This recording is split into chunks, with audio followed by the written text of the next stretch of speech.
It's 1987.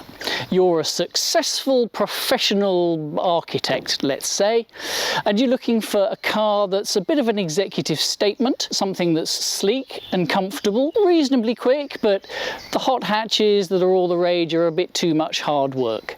You also want a little bit of practicality, so you want something with a useful hatchback so that you can get squash rackets and maybe a designer dog and a hamper full of nouvelle cuisine in the back. And if you want pop-up headlamps as well, and let's face it, who doesn't, then your choice is pretty much limited to these two cars, the Honda Accord Aerodeck and the Volvo 480.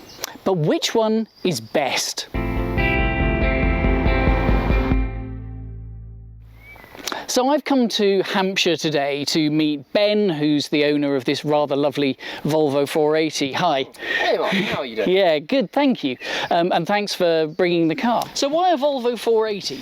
Well, much like our hypothetical young executive, I wanted a car that was both stylish and interesting, but also had the performance and safety to stack up to modern standards. And one day, when driving along in Bosnia, my answer was found in the form of this, a Volvo 480. It came up and overtook us, and none of us in the car knew what it was until then. And from that point on, I have tried to learn all I can about the car and its development and what it's like to drive, and I feel that it's one of the few cars that I know really quite well. Fantastic. How long have you had it?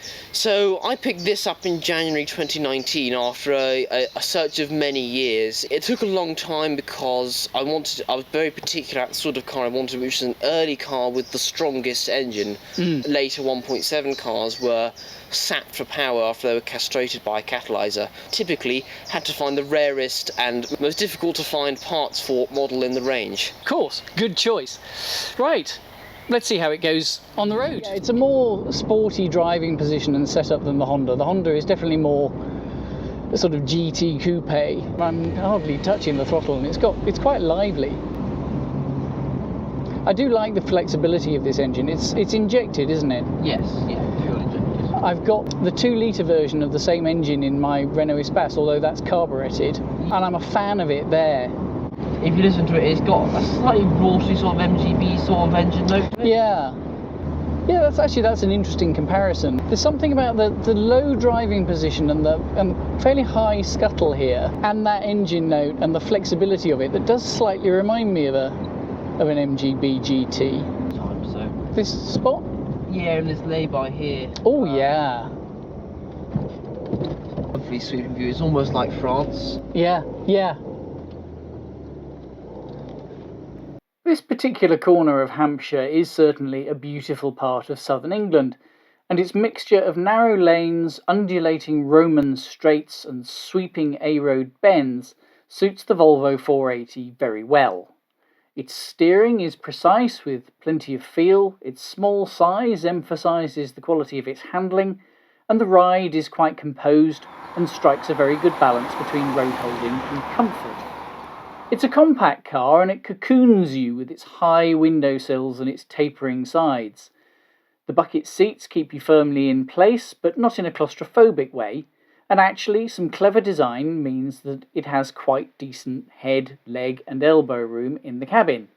I nearly said clever Scandinavian design, but actually, of course, this car is mainly Dutch. This was developed by Volvo Cars BV, the Dutch division, entirely. Yeah. This has really had quite minimal input from Volvo Sweden, really, and it was down to that Dutch flair that really pushed through this car. Indeed, it became somewhat of a national icon in the Netherlands, and therefore it is a symbol of Dutch pride because they developed this car independent using Dutch government money. This showed what they could really do. Yeah, and I think John de Vries won an internal, or maybe an external, design competition. It was, so when they put the tender out it was Volvo's Swedish, Dutch and American divisions, but the Dutch design eventually won. The whole effort was spearheaded by Robert Koch,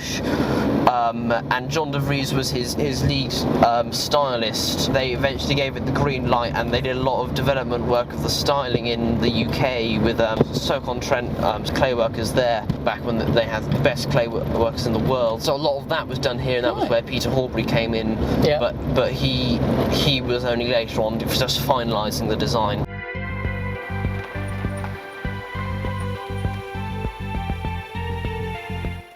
So the dash is, you've got the, I like this kind of whole, everything's in this pod thing. Yeah, the floating pod. So reading the Volvo brochures, they had it so everything is within touch reach that you need to use. So at night you don't even have to look at it. You can just know where it is.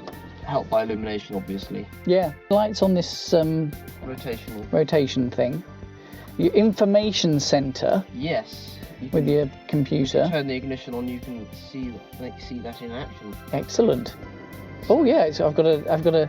Yeah, that's just the check. LCD or LED readout with all its digits, even by the looks of it. So 31.7 mpg, 200 degrees F. Fahrenheit. So that's the engine oil temperature. Oh, okay, yeah, right, fine. I like cars that tell you things. You don't really get that in modern cars. It's just all see a man if it gives you that. Yes. If in doubt, buy another one. Yeah. I've already done a driving review of the Honda Aerodeck, and I'll include a link to that at the end. But just to summarise quickly, the power and the performance are not a million miles away from the Volvo 480. The Honda engine is a 2-litre with 12 valves against the 8-valve 1.7 of the Volvo, but it's carburetted rather than injected, so power and torque figures for the two cars net out pretty similar. This particular car has that blunted somewhat by being an automatic rather than the Volvo's smooth 5-speed manual. More powerful versions of both cars were available, turbocharged in the case of the Volvo and fuel injected for the Honda, but I'm not entirely sure that either of those would actually be a better all-round car. Our cars are technically the bottom of the range models in the UK at the time, though in fact both are actually pretty well equipped, with power windows, power mirrors, a decent stereo, nice upholstery, and generally looking the part. Not to forget, of course, those pop-up headlamps. Let's have a quick race. I think that's about a draw. What about accommodation in the back? Honda first. So it's not bad back here for space, is it? No, I could probably cruise to the south of France quite happily in here, because we've both got headroom, yeah? Yeah, it feels like it's been well thought about, such as the handles here provide a nice firm grip, and the seats are quite supportive, so it shows that the company hasn't cut corners when it comes to rearward passengers. I've not got. There's the seats are quite low, so there's enough foot room, but if your feet get claustrophobic, then they wouldn't be very happy. I think. What's it like with the seat back? Oh, plenty of knee room. You're a bit taller than I am, and you're sort of on the borderline there. I think it's got a click, so you can have you can select what height you like it, angle. And that seat's quite a long way back. Yeah. So you could probably negotiate something with the front seat passenger. Yeah. Good. This is not so bad at all. The window's open. I can stretch round. Yes. It's a little bit of an awkward reach, but it works. Yeah. And we've got some velour to stroke. That's nice. I like that. Is that an ashtray? Yeah. Well, not really an ashtray. More like it's a sort of oddments tray. It's a storage bin. Yeah. Useful for storing your M&S hard-boiled sweets on the way down to the south of France. There's an ashtray. I do have some of those in the glove box. There's an ashtray. You can see it's the crossover from the 70s into the 80s. But you only got one ashtray. You don't get an ashtray each for all the kids. Good. The seat reclines, by the way. Oh. So I've put it unreclined so you can show it reclining. Oh. Reclining seats. So where's the recline thing? So it's round the back here. No, other side. So see that little pull tab? Oh yeah. Oh. When you're as tall as me, it's a necessity, but it's pretty good. Oh, romantic. Well, of sorts. Potentially. We can catch- draw a veil over that, don't worry. It's a family show. I was going to say, don't catch me doing anything in here because the interior trim is impossible to replace. This is more airy than I thought it was going to be. I think it looks like it's going to have a lower roof than the Honda, but in fact, there's if anything more headroom. It's scooped out more. However, one thing I would say is that the Volvo has less refinement for the interior passenger. Like the Honda had the handle for you to hold, and there are no handles here. However, you do get a huge storage bin. Oh yeah. And one ashtray. One ashtray for both children. Yes. Yeah. You can reach straight into the boot as well to access the extra storage bins or your luggage. Which is a polite way of saying there's no parcel shelf. There is a parcel shelf, but it's a fabric one. Oh, okay. Oh, fair enough. That still counts. We're able to get a huge amount of shopping in here and tents and stuff folding the back seats down. Yeah. But it's not a very private car, so I would always be worried about stuff getting nicked out of it. Mm. And there's loads of elbow room. Yes, you can sort of sit back and relax, although later cars did have headrests, which are slightly more comfortable and safe for the neck. Mm-hmm. If you pull the seats back, you'll see that because the back of the seats are fabric, that your knees can actually push in without any effect. Yeah, so it's kind of touching your knees, but it's not pressing. Yeah. So I can sit behind you up to a point. I mean, pretty well. I don't feel claustrophobic. It's because the seat's not too huge and I've got lots of window here. I don't feel hemmed in. It is sort of against my knees a bit. I think that works pretty well, actually. Yeah, I'm not entirely sure which is the clear winner in this category. So I think they're both full four-seaters. Oh, absolutely. I think we can say that. You can get 4 adults in there, in both of them. I think the Honda's probably a little more backseat passenger friendly, but by the thinnest of noses. Back on the road, the Honda's steering is light but nicely weighted and feels quite precise, as does the Volvo's. And together with decent road holding, it makes it quite a pleasant thing to drive.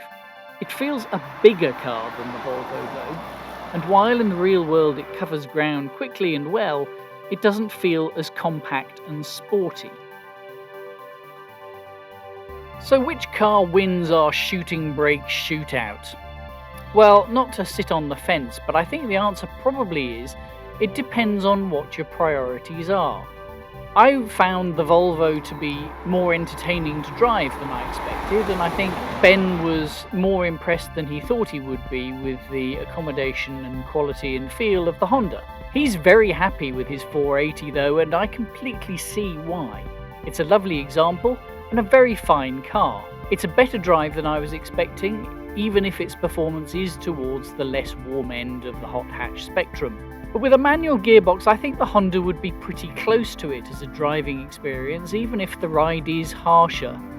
And as to looks, well, that's in the eye of the beholder. Let me know what you think. For my money, both of these cars are different, smart, and striking. The good thing is that because these cars tend to be underrated, even on a real-world budget, it's not out of the question to own both. If you're lucky, or as in Ben's case, patient and committed enough to find a good survivor. There's a footnote to this comparison. After a long day of driving and filming, I still had a 150-mile trip home via a mix of rural single-carriageway roads, town centres and motorways. The Aerodeck accomplished this beautifully, and even though it was midnight by the time I got home, I was relaxed, alert and free from aches and pains. The Volvo might be marginally more fun to throw around the countryside, but if you need to cross a dozen counties with a load of filming gear in the back, then the Honda really does take some beating. Just remains to thank you for watching. I hope you've enjoyed it. Thank Ben for spending the time with me today and letting us play with his car. Let's do it all again soon.